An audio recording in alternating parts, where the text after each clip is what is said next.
যদি মনিটাইজেশন করার মূল লক্ষ্য থাকে তাহলে কতগুলি কথা আমাদের মনে রাখতে হবে এবং ইউটিউবের গাইডলাইন মেনে চলতে হবে। ইউটিউবের গাইডলাইন কি? অপরের কণ্ঠ ব্যবহার করা চলবে না প্রথমত। দ্বিতীয়ত, কোনো মিউজিক ভিডিও দেওয়া চলবে না।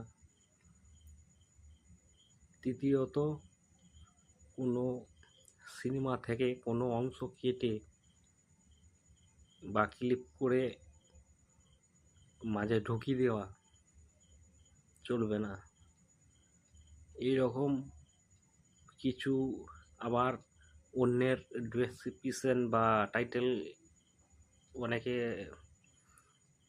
কপি করে নিয়ে এসে নিজের ভিডিওতে দিয়ে দিচ্ছে, নিজের টাইটেল লিখছেন, অনেকে দেখছি ডেসক্রিপশানে দিয়ে দিচ্ছে, হ্যাশট্যাগুলো ব্যবহার করছে, কিন্তু ওইগুলো কিছুই চলবে না। অনেক কিছু নিয়ম মেনে চলতে হবে, তাহলে মনিটাইজেশন করা যাবে। না হলে মনিটাইজেশন করা খুব সমস্যা। কারণ আমি মনিটাইজেশনের কাছে যেয়ে ঘুরে এলাম শুধু একটাই ভুলের কারণ, মানে একটা নয়, কিছু ভুলের কারণ ছিল।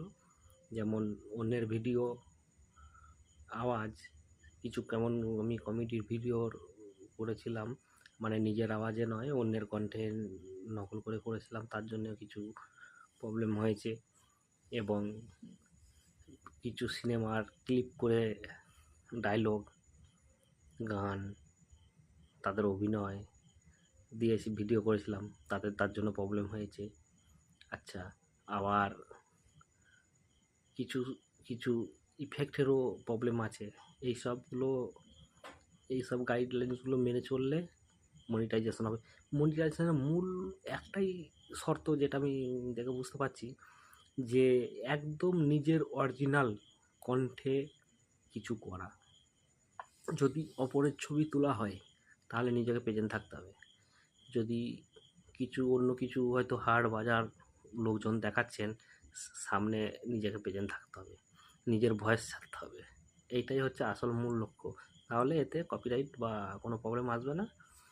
আর যদি সিঙ্গেলভাবে কোনো দেখানো হয়, মানে যে কোনো লোকজন বা কোনো ভিডিও, প্রবলেম আসবে।